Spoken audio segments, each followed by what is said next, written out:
Bless the Lord, bless the Lord, bless the Lord again, and welcome.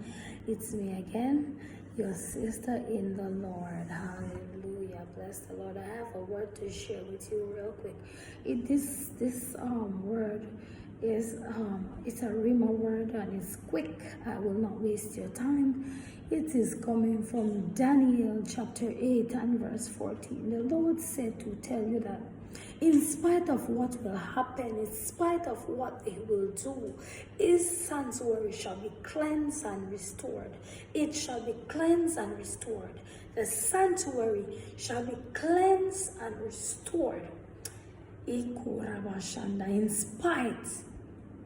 In spite of what they will do, it shall be cleansed and restored.